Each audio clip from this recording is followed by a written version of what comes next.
opening up the large intestines and the major main compartment where the food is, you'll see that there's this reddish color. There was stomach. There is no food at all in the stomach. It goes from this size to having to go down to this size. And this is what was found. Jamming her stomach shut. There was no way for food to be able to pass through, so there was no way for her to be able to feed her baby. So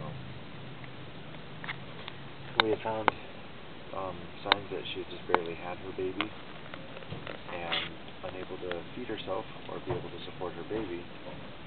More than likely the baby died as well.